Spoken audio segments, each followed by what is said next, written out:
ওই মানুষটার মুখ যেন টিভিতে দেখি তখনই মনে হয় যেন একটা পায়ের জুতো খুলে মেরে দিই। তো ওই মানুষটার সামনাসামনি যেন ঠাকুর আমাদের না দেন। সব হারিয়ে ফেলেছি ঠিকই, কিন্তু ওই মানুষটার সামনাসামনি যেন আমাদের না দেন। অভয় আর মা কুণাল ঘোষের ব্যাপারে কি বললো আপনারা শুনলেন। যখন এই মানুষটাকে টিভিতে দেখি মনে হয় পায়ের জুতোটা খুলে ওর মুখে মেরে দিই। আমার যে সকল দর্শক বন্ধুরা আমার ভিডিওটা দেখে তাদেরও মনে হয় এটাই মনে হয়। কিছুদিন আগে একটা প্রেস কনফারেন্স হয়েছিল, সেইখানে কুণাল ঘোষের ব্যাপারে তিনি কিছু বলেছিলেন। সেই কারণে কুণাল ঘোষ অভয়ের মা বাবার নামে মানহানির মামলা ঢুকে। আর এমনিতেই কুণাল ঘোষের মুখটা বেকাপাড়ায় বটে। সেই বিষয়ে কুণাল ঘোষ কিছু বক্তব্য বলেছেন, সেটাও আপনারা শুনুন। বাবাকে কেউ বা কারা পোস্টারছেন, মিথ্যা কথা বলতে শেখাচ্ছেন এবং এবারে এই স্টেটমেন্টটা করে বিচ্ছিরি ভাবে ফেসে গেছেন। এই বাবা ভদ্রলোকটি তার সকালে বলেন সিবিআই ভালো, বিকেলে বলেন সিবিআই খারাপ। আর তার আবেগ, তার তো ফেসে গেছে না ফাঁসানো হয়েছে, তাকে তার কাঁধে বন্দুক রেখে এগুলো চালাচ্ছে। তো এখন আমি তো আবার বলছি তার সঙ্গে, আচ্ছা আমার সঙ্গে যে তার হোয়াটসঅ্যাপ বিনিময় হয়েছে এটা উনি বলেছেন না আমি বলেছি? আমি তো এটাও আপনাদেরকে শোনাবো। আমি বলছি আপনাদের যে অভয়ার বাবা এই অন্যের কথায় এই স্টেটমেন্টটা করে খুব বিচ্ছিরি ভাবে ফেসে গেছে। যে এই যে সিবিআই ঘুষ খেয়েছে, রাজ্য সরকার ঘুষ দিয়েছে, আর কুণাল ঘোষ সিজিওতে গিয়ে সেটেল করেছে। ফলে আমি এই গ্রাউন্ডে মামলা করেছি। এটায় চাপে পড়ে কোণঠাসা হয়ে তাদের ওই পরামর্শদাতা, নানা রকম পরামর্শদাতা আছে, কারোর চুল আছে, কেউ নেড়া, এইসব পরামর্শদাতা কথা মাথায় চুল যেন হাওয়ায় উড়ে বেড়াচ্ছে পূর্ব পশ্চিম উত্তর দক্ষিণে। হ্যাঁ, আমার সঙ্গে ওনার বাবার হোয়াটসঅ্যাপ বিনিময় আছে, উনি সেটা কোর্টকে দিন। মিডিয়াকে বলছেন কেন? কোর্টে এসে আমার বিরুদ্ধে বলুন। আর আমার সঙ্গে ওনার যে চ্যাটটা আছে এটা বিচারককে দিয়ে দিন, সোশ্যাল মিডিয়ায় দিয়ে দিন, সবাইকে দিয়ে দিন। আমাকে মানুষ এমনিতেই ভালোবাসেন। ওই স্ক্রিনশট গুলো দেখলে মানুষের ধারণা আমার সম্পর্কে ভালো আছে, আরো ভালো। সত্যি বলতে মানুষটার কি একটু কোনো লাইলজ্জা আছে? যদি লাইলজ্জা একটু কোনো থাকতেও এইভাবে প্রতিটা বিষয়ে ইনি ট্রোল হতেন এই সোশ্যাল মিডিয়াতে, যে কোনো ক্ষেত্রে। জীবনত এর মুখে ভালো কথা আপনারা শুনবেন না, কারণ তিনি মমতার ব্যাপারেও অনেক খারাপ কিছু বলেছিল যখন তিনি জেলে গিয়েছিল। এইখানে একটা আমি ভিডিও আপলোড করেছি, অনেকেই হয়তো দেখিছে। সেটাই আমি বলছি যে সত্যি যদি মানুষটার মধ্যে যদি একটু যদি বিবেকবোধ থাকতেও তিনি বারবার এইভাবে ট্রোল হতেন। সত্যি তিনি মেসেজ কিন্তু করেছে, এটা আমি বলছি না, এই অভয় আর মা বাবা দুজনেই বলেছে। সেটাও আমি আপনাদেরকে এবার শোনাই। কুণাল ঘোষ যখন ফোন করেছিলেন আমার হাজবেন্ডের মোবাইলে, তখন উনি পরিচয় দিয়েছিলেন আমাকে আপনি চিনবেন না, আমার মা বাবা ডাক্তার। তা ওনার মা বাবা ডাক্তার হলেও আমিও সম্মান রেখেই বলছি ওনার মা বাবা ডাক্তার, সম্মানীয় ব্যক্তি, কিন্তু ওনাকে শিক্ষা দিতে পারেনি, ওনাকে মা বাবার কুসন্তান হয়েছে। তিনি ফোন করেছিলেন, পরিচয় দেয়নি, এমনকি বলেছেন আমার মা বাবা ডাক্তার। ডাক্তার নয়, বড় সার্জেন। সার্জেনের ছেলে বলেই তো এত সব পারে, তা না হলে এইরকম পারত না। একে একটা মানুষ নিজের জ্বালাতে জ্বলছে, নিজের মেয়ে মানে বিভৎসভাবে ধর্ষণ করে মারা হলেও তার উপরে তিনি কি করছেন, কাটা ঘায়ে নুনে ছিটে দিচ্ছে। এইটাই তো দাঁড়াচ্ছে। তিনি যে কলটা করেছেন, কেন নিজের পরিচয় দেয়নি? পরিচয় দিলেই তো সব থেকে বেশি ভালো হতো। আমার তো এটাই মনে হচ্ছে। আপনাদের যেটা বক্তব্য সেটা আপনারা কমেন্টে জানান। অনেকেই সবসময় বলেন যে আমার মেয়ের বিচার হয়ে গেছে, তাও আমরা কোনো রাজনীতির শিকার হয়ে বিচার হয়নি বলছি। আজকে যদি ওনার নিজের মেয়ে, আমি বলবো না, আমি কারো খারাপ চাইতে পারি না, কিন্তু পরিবারের কারো যদি এরকম হতো, উনি কি বিশ্বাস করতেন যে সঞ্জয় একা অপরাধী? সঞ্জয় একা একটা হসপিটালে কর্মরত একজন ডাক্তার, তাকে একজন সিভিক ভলেন্টিয়ার মেরে চলে গেল, আর কেউ কিচ্ছু টের পেল না, এটা উনি কি বিশ্বাস করতেন? আমাদের মাননীয় স্বাস্থ্যমন্ত্রী কি নিজে মন থেকে বিশ্বাস করেছেন এটা? তাহলে আমরা মেনে নেব। মন থেকে একবার আমাদের সামনে এসে বলুন যে হ্যাঁ বিচার হয়ে গেছে, একজন হয়েছে অপরাধী, এটা মেনে নেন। এটা আমরা কখনো মেনে নেব না। আমাদের লড়াইটা এখানেই, আমরা কোনো রাজনীতিও করব না, কিচ্ছু নেই। স্বাস্থ্যর কথা তো বাদ দিন, আমাদের পশ্চিমবঙ্গে স্বাস্থ্য শিক্ষা দুটোই একদম রসাতলে গেছে, কোনো কিছুই আর বেঁচে নেই।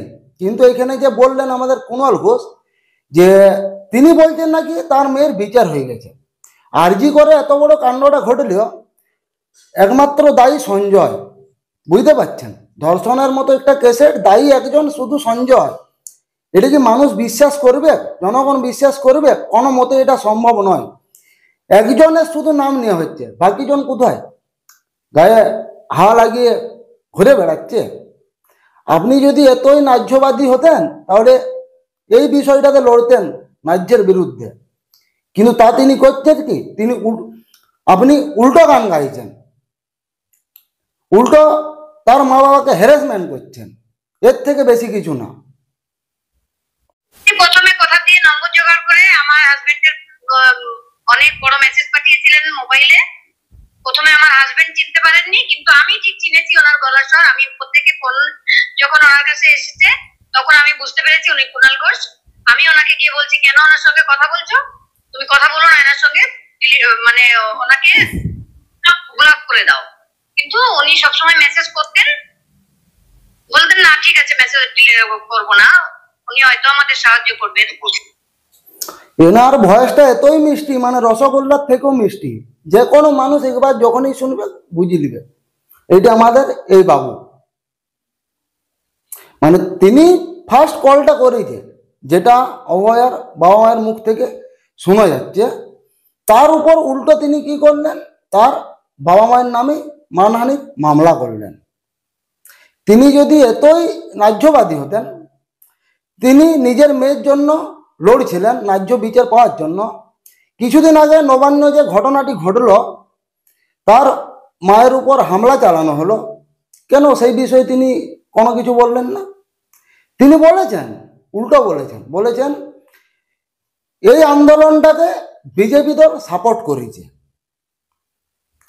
এর থেকে বাড়তি কোনো কথাই তিনি বলেননি, যে বিজেপির কারণে এই ঘটনাটা ঘটেছে। বুঝতে পারছেন আপনারা?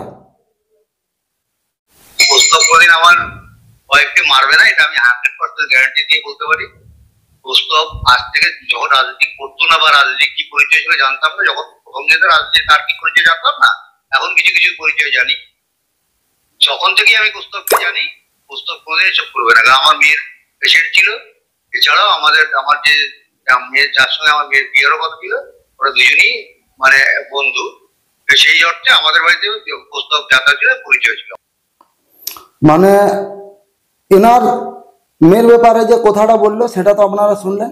এটা নিয়েও একটা কিন্তু ঢোল বেজেছিল সেই সময়, সেটা আপনারা সকলেই জানেন। সেই বিষয়ে আমি কিছু আপনাদেরকে বলবো না, আশা করি সকলেই জানেন, না জানা হবেন না যে ঢোলটা বেজেছিল সেই সময়। বলেছেন হোয়াটসঅ্যাপে লেখেননি, কিন্তু ফোনে এগুলো আমাদের বলেছেন।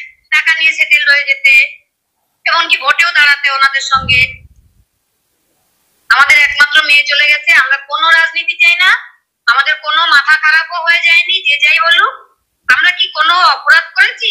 আমাদের একমাত্র মেয়ে, সে অন ডিউটি অবস্থায় হসপিটালের মধ্যে তার খুন হতে হয়েছে, ধর্ষিত হতে হয়েছে। তার দায় স্বাস্থ্যমন্ত্রী আমাদের কিছুতেই এড়িয়ে যেতে পারেন না। আমরা তাই স্বাস্থ্যমন্ত্রীর পদত্যাগ চেয়েছি। এটা আমাদের দিক থেকে আমরা কোনো অন্যায় করিনি। যে মনে করছেন যে অন্যায় করেছি, তারা অনেক কথা বলছেন।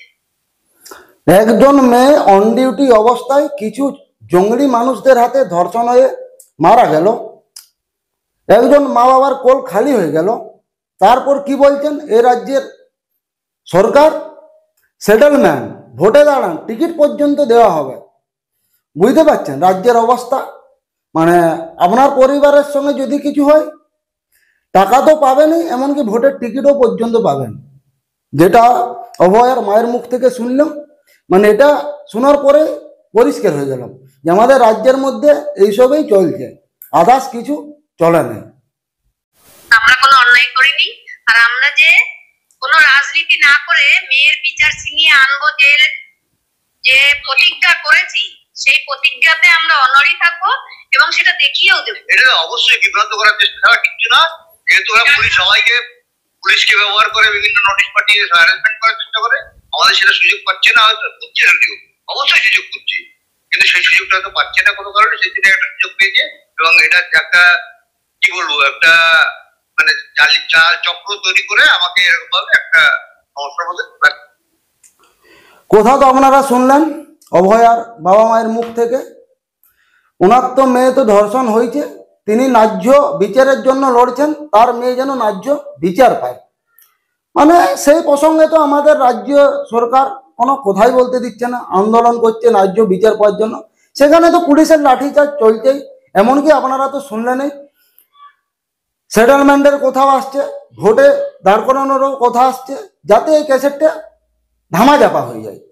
কিন্তু অভয়ের মা এই ক্যাসেটটা কিছুতেই ধামাচাপা করতে চাইছে না, তিনি তার মেয়ের ন্যায্য বিচারটুকু চায়, সেই জন্য তিনি লড়ে যাচ্ছেন। যাই হোক, আমরা সব কামনা করব আমাদের যত দর্শক বন্ধুরা আছে, আমার যারা ভিডিও দেখেন, সবাই মিলে যেন তার মেয়ের ন্যায্য বিচারটুকু পায়। তো বন্ধুরা, আজকের প্রতিবেদনটা এখানেই আমি স্টপ করছি। প্রতিবেদন যদি আপনাদের ভালো লাগে অবশ্যই লাইক শেয়ার করবেন ভিডিওটাকে, আর এই চ্যানেলে যারা নতুন ভিজিট করেছেন চ্যানেলটিকে সাবস্ক্রাইব করুন, সাথে বেল আইকনটি অল প্রেস করে দিন। ততক্ষণ আপনারা সবাই ভালো থাকুন, সুস্থ থাকুন, নিজের পরিবারের প্রতি খেয়াল রাখুন। নমস্কার।